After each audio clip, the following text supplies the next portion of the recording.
Assalamu alaikum.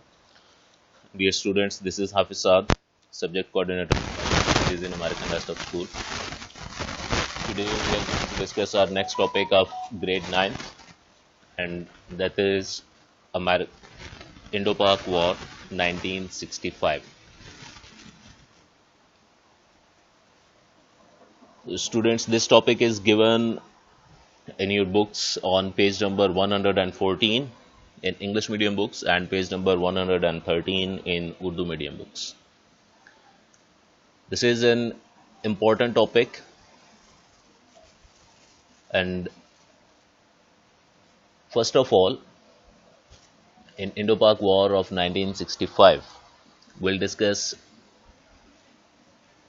the causes of war, کہ جنگ کیوں شروع ہوئی تھی, اس کی بنیادی وجوہات کیا تھیں. Then we'll discuss events of war, اس جنگ کے اندر کون کون سے امپورٹنٹ ایونٹس ہوئے تھے, کہاں کہاں پر جنگ ہوئی تھی, اور اس کے بعد پھر ہم ڈسکس کریں گے کہ اس جنگ کے اثرات کیا مرتب ہوئے تھے پاکستان کے اوپر انٹرنیشنل ایرینا میں. اور لاسٹ میں ہم ڈسکس کریں گے کہ جنگ کی وجہ سے عوام میں جو اتحاد اور اتفاق کا ایک جذبہ پیدا ہوا تھا اس کا کیا رول تھا, اور کس طرح سے کامن پبلک نے اس وار کے اندر پارٹیسپیٹ کیا تھا along with the armed forces.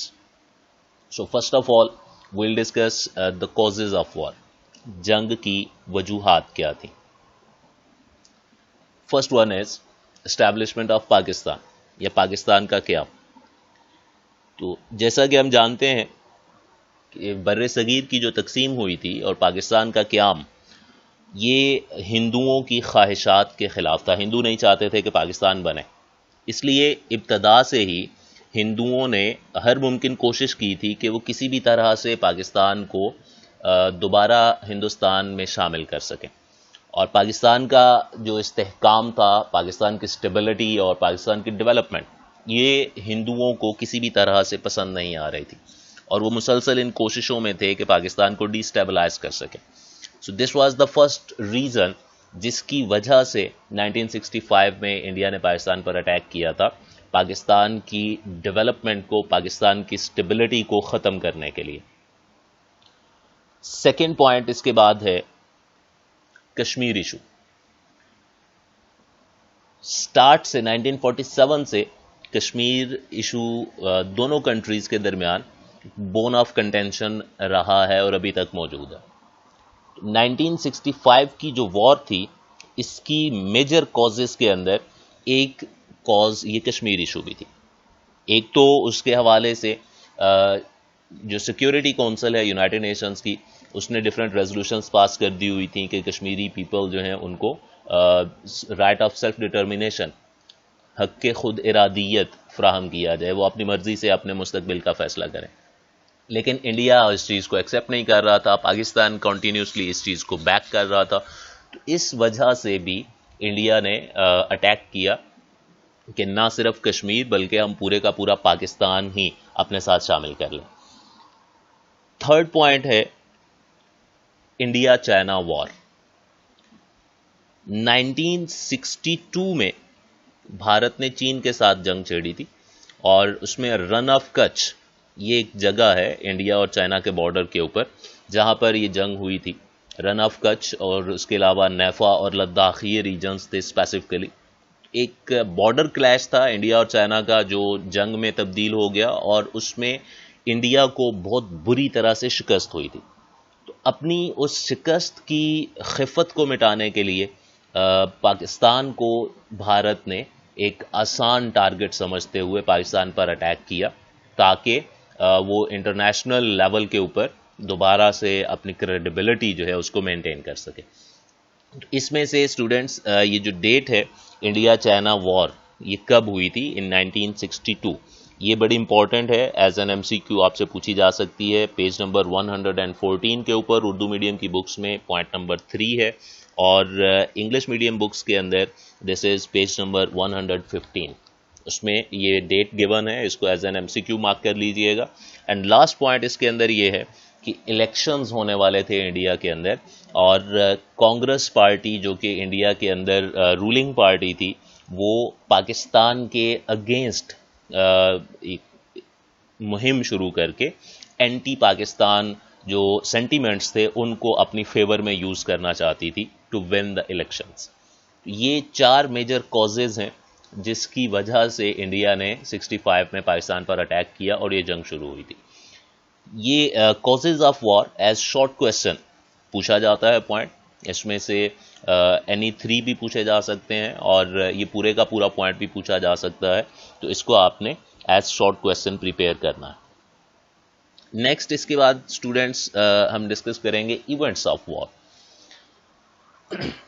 6 September 1965 کو انڈیا نے پاکستان کے اوپر اٹیک کیا, اور اٹیک کے فوراً بعد پاکستان میں ایوب خان پریزیڈنٹ تھے آن دیٹ ٹائم, انہوں نے ایمرجنسی سچویشنز ڈکلیئر کی اور ریڈیو کے اوپر تقریر کی, کیونکہ اس زمانے میں ٹی وی وغیرہ اتنا کامن نہیں ہوتا تھا, تو ریڈیو کے اوپر ایک سپیچ تھی, اور ایوب خان کی بینگ پریزیڈنٹ اس سپیچ کا ایک پارٹ کوٹیشنل فارم میں آپ کی بکس کے اندر بھی گیون ہے, پیج نمبر 115 بالکل سٹارٹ میں اردو میڈیم کی بکس میں, اور اسی طرح سے انگلش میڈیم کی بکس میں بھی پیج نمبر 115 کے اوپر لاسٹ پیراگراف ہے جس میں پریزیڈنٹ کی سپیچ کا ایک پارٹ ایز کوٹیشن مینشن کیا ہوا.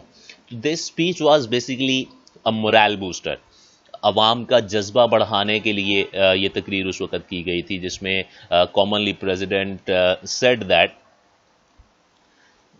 پاکستانی پیپل, یعنی پاکستان کی جو عوام ہے, shall not feel comfortable until the mouths of the Indians cannons are made quiet permanently. کہ پاکستان کی عوام اس وقت تک چین سے نہیں بیٹھیں گے, آرام سے نہیں بیٹھیں گے جب تک انڈیا کی توپوں کے منہ یا انڈیا کی توپوں کے دھانے مکمل طور پر خاموش نہیں ہو جاتے. تو اس طرح کے مورال بوسٹنگ ورڈز اور سینٹینسز تھے جو پریزیڈنٹ نے اپنی سپیچ کے اندر یوز کیے, اور اس کی وجہ سے اوور آل پورے کنٹری کے اندر ایک زیل اینڈ زیسٹ, جوش اور جذبہ کریٹ ہوا. اب اس کے بعد پھر اس جنگ کے اندر ہوا کیا کیا تھا.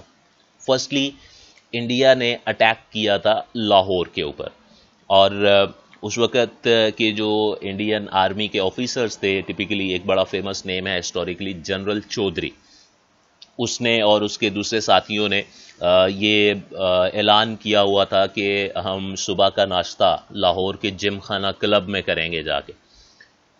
اب اس میں لاہور کے اوپر 3 سائیڈڈ اٹیک تھا, اور یہ 3 سائیڈڈ اٹیک جو ہے, this first one was from Wagah border سے یہ اٹیک کیا گیا, جہاں پر میجر عزیز بھٹی کے انڈر آپ کی کمان میں پاکستانی آرمی کی ایک کمپنی وہاں پر ڈپلائڈ تھی. ایک کمپنی کے اندر اسٹوڈنٹس نارملی 80 سے لے کے 100 تک آرمی پرسنل ہوتے ہیں, اور آن دی ادر اینڈ انڈیا نے وہاں پر ایک بہت بڑی فورس کے ساتھ, ایک پورے بریگیڈ کے ساتھ اٹیک کیا تھا جس میں تھاؤزنڈز آف پرسنل تھے. لیکن under leadership of Aziz Bhatti Pakistani army نے بہت بہادری سے ان کا مقابلہ کیا, اور اسی مقام کے اوپر, واگا کے مقام کے اوپر ہی عزیز بھٹی شہید ہوئے, اور ان کو ان کی بہادری کی وجہ سے گیلنٹری ایوارڈ جو ہے وہ نشان حیدر عطا کیا گیا تھا. تو یہ پوائنٹ بھی ایز این MCQ آپ سے پوچھا جا سکتا ہے کہ عزیز بھٹی کو کون سا نشان یا کون سا تمغہ دیا گیا تھا. Gallantry award which was awarded to Aziz Bhatti as Nishan Haider, جو پاکستان کا ہائیسٹ گیلنٹری ایوارڈ ہے. واگا سے جب انڈین آرمی کراس نہیں کر سکی یا اس کو انٹر نہیں ہونے دیا پاکستانی ریجنز کے اندر, پاکستانی آرمی نے ان کو سکسیسفلی وہاں پر انہوں نے روک لیا, دین انڈیا نے اٹیک کیا فرام قصور سائڈ. اور قصور میں پاکستان نے نہ صرف یہ کہ انڈین اٹیک کو ڈیفینڈ کیا, بلکہ قصور کے اندر پاکستان نے پھر کاؤنٹر اٹیک کیا, اور کھیم کرن ریجن جو انڈیا کا تھا, ایک بہت بڑا ایریا تھا, اس کو پاکستان نے ایکوپائی کر لیا. واگا میں انڈیا نے اٹیک کیا تھا, پاکستان نے جسٹ ڈیفینڈ کیا. قصور میں پاکستان نے ڈیفینڈ کرنے کے بعد پھر کاؤنٹر اٹیک کیا, اور کھیم کرن ریجن کو پاکستان نے اپنے قبضے میں کر لیا.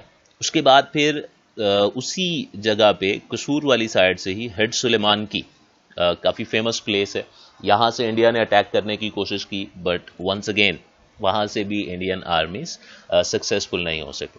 اینڈ دا تھرڈ سائڈ جہاں سے لاہور پر اٹیک کیا گیا تھا دیٹ واز برکی سیکٹر, جو آپ کی بکس کے اندر مینشن ہے.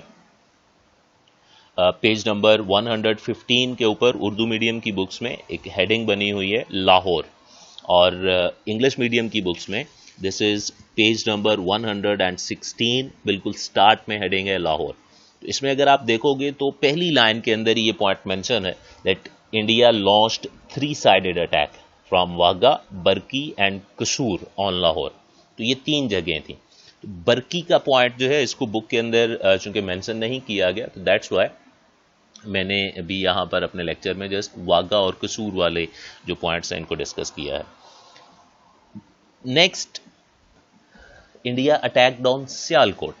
جب لاہور سے اکوپائی نہیں کیا جا سکا تو پھر انہوں نے سیالکوٹ کے سائڈ سے اٹیک کیا, اور یہاں سے انڈیا کا پوائنٹ آف ویو یہ تھا آن دیٹ ٹائم, کیونکہ اس زمانے میں لاہور اور سیالکوٹ جسٹ جو ہے وہ جی ٹی روڈ کے تھرو کنیکٹ ہوتے تھے, جو راستہ تھا.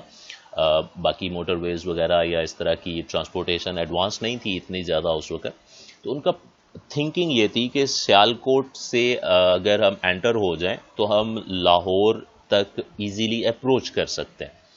اور سیالکوٹ میں اسٹوڈنٹس ایک جگہ ہے چونڈا سیکٹر, بہت فیمس پلیس ہے, اور اس کے فیمس ہونے کی ریزن یہ ہے that the biggest battle of tanks after World War II was fought in Chowinda sector in 1965.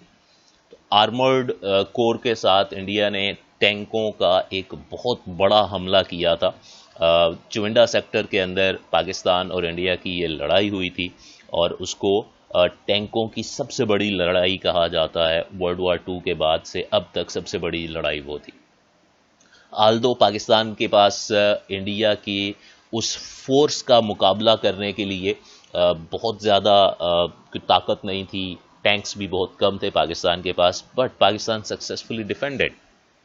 اور اس میں پاکستانی آرمی نے اینڈ ایون پاکستانی سویلینز نے جو ٹیکٹک وہاں پر یوز کیا کہ وہ اپنی باڈیز کے ساتھ ایمونیشن باندھ کر, بم باندھ کر ٹینکوں کے نیچے لیٹ جاتے تھے.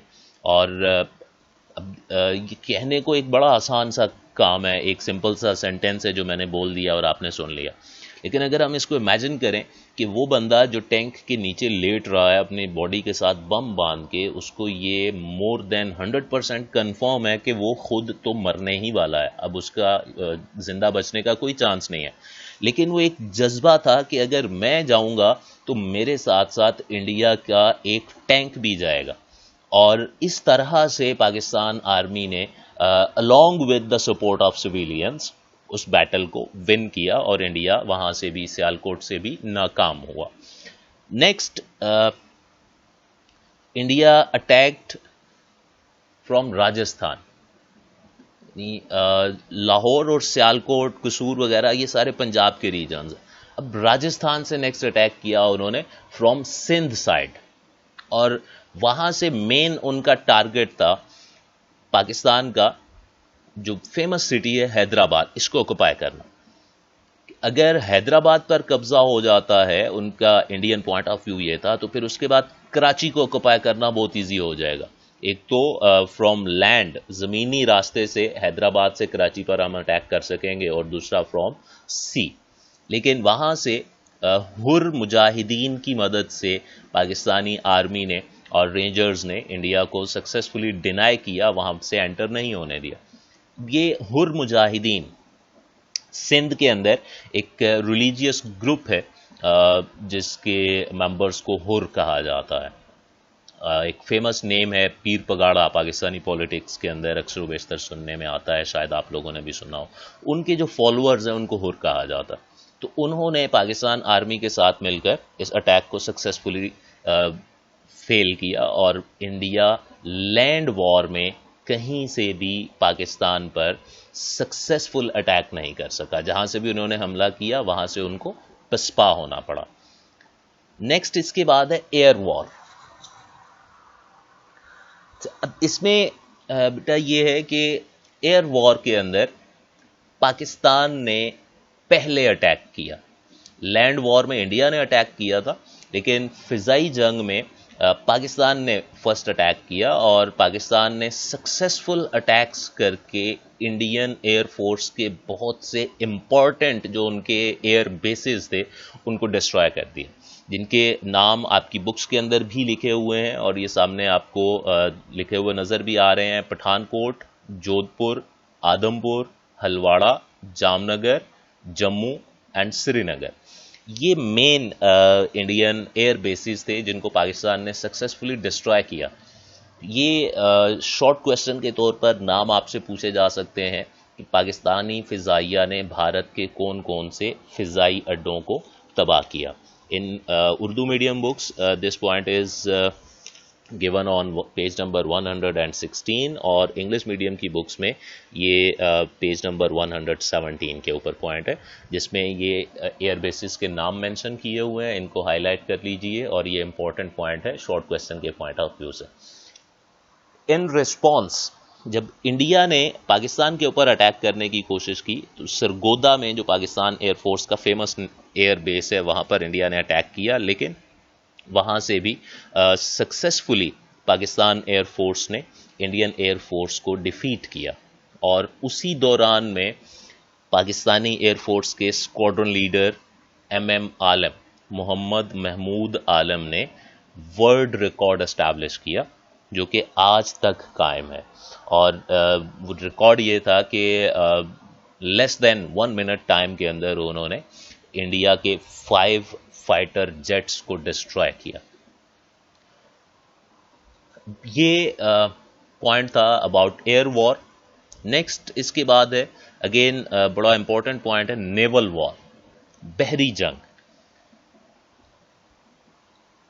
انڈین کوسٹل ریجن ہے کاٹھیا واڑ، اور کاٹھیا واڑ کے ساحل کے اوپر بھارت کا ایک بحری اڈا تھا جس کو دوارکا کہا جاتا تھا۔ This Dwarka base was considered as the strongest naval base in Indian Ocean on that time. یہ کنسیڈر کیا جاتا تھا کہ یہ سب سے مضبوط بحری اڈا ہے اس ریجن کے اندر، بٹ پاکستان نیوی نے سکسیسفل اٹیک کر کے انڈیا کا یہ جو دوارکا کا نیول بیس تھا کاٹھیا واڑ کوسٹ کے اوپر، اس کو ڈسٹرائے کیا، اور جب بھارت نے جوابی حملہ پاکستان کے اوپر کرنے کی کوشش کی تو Indian ship was sunk, Bharat کا ایک بحری جہاز پاکستان نے ڈبو دیا اس کے اوپر بمباری کر کے، اور باقی شپس جو ہیں وہ واپس چلے گئے، بھاگ گئے، اور اس کے بعد پھر نیول وار کے اندر انڈین نیوی پارٹیسپیٹ ہی نہیں کر سکی۔ یعنی اس کو ہم یہ کہہ سکتے ہیں کہ یہ جو کاٹھیا واڑ میں دوارکا کا نیول بیس ڈسٹرائے ہوا تھا، اس کی وجہ سے انڈین نیوی کو پاکستان نے ان کی کمر توڑ دی تھی اور وہ دوبارہ جنگ میں پارٹیسپیٹ ہی نہیں کر سکے۔ یہ اسپیسیفکلی جو پوائنٹ ہے نیول وار کا، یہ separately point as short question پوچھا جاتا ہے پیج نمبر 117 کے اوپر، دونوں بکس میں اردو میڈیم اور انگلش میڈیم کی بکس کے اندر یہ گیون ہے، اور ایکسرسائز میں بھی یہ شارٹ کویسچن ہے نیول وار فیئر کے حوالے سے، اس کو مارک کر لیجئے اور اس کو اچھی طرح سے آپ لوگوں نے پریپیئر کرنا ہے۔ اس کے بعد نیکسٹ پوائنٹ ہے سیز فائر، جنگ بندی۔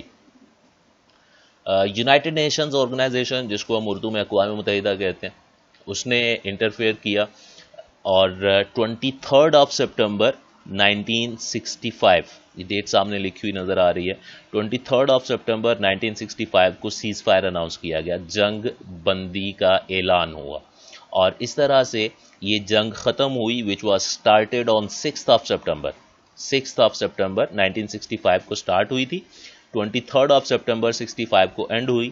دس واز 17 days وار۔ یہ امپورٹنٹ پوائنٹ ہے، نوٹ ڈاؤن کر لیجئے کہ یہ 17 دن تک جنگ جاری رہی تھی، اور سیز فائر کی ڈیٹ یہ بھی آپ لوگوں کی بکس میں پیج نمبر 117 کے اوپر یہ ہیڈنگ ہے پراپر، سیز فائر اور اردو میں جنگ بندی، اس میں یہ ڈیٹ مینشن ہے۔ ڈیٹ ایز این MCQ پوچھی جاتی ہے کہ 1965 کی جنگ کب ختم ہوئی تھی، اور اس میں آپ سے یہ پوائنٹ بھی پوچھا جا سکتا ہے کہ 1965 کی جنگ کتنے دن تک جاری رہی تھی۔ ایونٹس آف وار یہاں پر ختم ہوتے ہیں۔ Next is effects of war. اس جنگ کے پاکستان کے اوپر کیا ایفیکٹس آئے تھے؟ انٹرنیشنل کمیونٹی میں پاکستان کا اس جنگ کے بعد کیا کردار تھا؟ First of all, Pakistan got international fame. عالمی شہرت پاکستان کو حاصل ہوئی، اور وہ فیم اس وجہ سے تھا کہ پاکستان نے سکسیسفلی اپنے سے کئی گنا بڑے دشمن کے حملے کو سکسیسفلی پاکستان نے ڈیفینڈ کیا ہے، اور پاکستان ایک مضبوط ملک ہے. اس وجہ سے ایک انٹرنیشنل فیم پاکستان کو ملی. Kashmir issue once again was highlighted. جیسے ہم نے سٹارٹ میں پڑھا کہ 65 کی وار کی میجر کازز میں سے کشمیر ایشو ایک مین کاز ہے. تو اس جنگ کی وجہ سے ونس اگین یہ ایشو ہائی لائٹ ہوا، انٹرنیشنل کمیونٹی کا فوکس اس کی طرف ہوا کہ اس ایشو کو کسی طرح سے ریزالو کیا جائے، اور اس کے لیے کچھ سٹیپس بھی لیے گئے. دین پاکستان کو مغربی قوموں کے دوغلے پن سے آگاہی ہوئی. اب دوغلا پن مطلب جس کو ہم کہہ سکتے ہیں دوہرا معیار یا سمپلی منافقت، کہ ویسے جنرلی ویسٹرن کنٹریز کے ساتھ پاکستان کے بہت سے ڈیفنس ایگریمنٹس تھے، امریکہ کے ساتھ، انگلینڈ کے ساتھ، فرانس، جرمنی وغیرہ کے ساتھ. لیکن اس جنگ کے دوران ان کنٹریز نے پاکستان کو کسی قسم کی سپورٹ پرووائڈ نہیں کی. تو اس وجہ سے اس پوائنٹ کی جو ہے وہ بیس کے اوپر ہم یہ کہتے ہیں کہ پاکستان کو ویسٹرن نیشنز کا جو ٹو فیس کریکٹر تھا، جو دوغلا پن تھا، اس سے آگاہی ہوئی، اور پاکستان نے بہت زیادہ ویسٹرن کنٹریز کے اوپر ڈیفنس کے حوالے سے ڈیپینڈ کرنے سے پاکستان کو جو ہے وہ بچنے کا ایک موقع مل گیا. نیکسٹ یہ ہے کہ ڈیورنگ وار چائنا نے جس طرح سے پاکستان کو سپورٹ کی، دیٹ شوڈ کہ China is a true friend of Pakistan. During high waters کسی بھی قسم کی مشکلات کے اندر چائنا پاکستان کو کبھی بھی تنہا نہیں چھوڑے گا. اور not only China but whole of the Islamic countries as well, Islamic world نے بھی پاکستان کو مکمل تعاون کیا، بھرپور طریقے سے پاکستان کو سپورٹ کیا. تو یہ مین ایفیکٹس تھے جو پاکستان کے اوپر آئے آن دیٹ ٹائم. اور یہ effects of the war of 1965 5 points ہیں جو آپ کی بکس میں پیج نمبر 117 کے اوپر اگین یہ بھی گیون ہے. یہ بھی ایز شارٹ کویسچن آپ سے پوچھے جا سکتے ہیں کہ 1965 کی جنگ کے پاکستان پر کیا اثرات مرتب ہوئے. نیکسٹ لاسٹ پوائنٹ ہے اس کے بعد ہمارا unity and solidarity among Pakistanis. Pakistani عوام میں اتحاد اور یکجہتی. سب سے پہلے یونٹی آف پولیٹیشینز. نہیں، ہم پچھلے ٹاپکس میں یہ پڑھ چکے ہوئے ہیں کہ ایوب خان چونکہ ایک مارشل لا ایڈمنسٹریٹر تھا، جنرل جو پولیٹیشینز تھے، سیاستدان جو تھے، ان کے آپس میں ڈفرینٹ کلیشز تھے، کافی زیادہ پولیٹیکل انسٹیبلٹیز بھی تھیں. لیکن جیسے ہی جنگ شروع ہوئی، سارے کے سارے سیاستدانوں نے آپس کے جو اختلافات تھے ان کو ختم کر کے گورنمنٹ کو سپورٹ کرنے کا اعلان کر دیا. اور اس یونٹی کی وجہ سے ایک بڑا پازیٹیو جیسچر جو ہے وہ انٹرنیشنل لیول کے اوپر بھی گیا اور انٹرنلی کامن پبلک کے اوپر بھی پڑا. اور اسی وجہ سے کامن پبلک نے بھی، جتنے بھی گورنمنٹل انسٹیٹیوٹس تھے، بیوروکریٹس تھے، آفیسرز تھے، عام عوام تھے، ان سب نے جو اپنے انٹرنل ڈفرینسز تھے، داخلی اختلافات جو تھے، ان کو نظر انداز کر کے بھارت کے مقابلے میں اتحاد اور یکجہتی کا مظاہرہ کرنا شروع کر دیا. کامن پبلک نے گورنمنٹ کے ساتھ اوپنلی کوآپریٹ کیا. جو ایک ڈیفنس فنڈ کریٹ کیا گیا تھا، دفاعی فنڈ، اس میں عوام نے بڑھ چڑھ کر حصہ لیا. بہت ساری ڈونیشنز اس کے اندر دی گئیں. سملرلی ہاسپٹلس کے اندر بلڈ ڈونیشنز جو ہیں وہ جتنی ریکوائرمنٹ تھی اس سے بھی کہیں زیادہ دیے گئے. اور ناٹ اونلی کامن پبلک بلکہ اس کے ساتھ ساتھ جو پاکستانی آرٹسٹس تھے، فنکار، ان کا کردار بھی بڑا امپورٹنٹ ہے. مختلف ملی نغمے تیار کیے گئے، اور ہر طرح سے ہر سیکٹر نے اس وقت اپنا رول پلے کرنے کی کوشش کی اور کیا. And that's how Pakistan army successfully defended with the support of common public. یہ ایک بڑا امپورٹنٹ پوائنٹ ہے کہ کامن پبلک کی سپورٹ جو ہے وہ آرمی کے لیے ایک مورال بوسٹر تھا، اور پاکستان نے سکسیسفلی اس وار کو ون اپ کیا. These were the main points of this topic. I hope you people have understood it and جتنے امپورٹنٹ پوائنٹس تھے، جو شارٹ کویشچنز اور ایم سی کیوز تھے، وہ آپ لوگوں نے ساتھ ساتھ مارک کیے ہوں گے. اس کو اپنے آبجیکٹو کے پوائنٹ آف ویو سے بھی پریپیئر کرنا ہے، ایز اے لانگ کویشچن بھی آپ نے پریپیئر کرنا ہے. لانگ کویشچن کے طور پر یہ ٹاپک بورڈ میں پوچھا جا چکا ہوا ہے. Kindly like the video and at the end I would like to say stay home, stay safe in this pandemic situation. Thank you very much.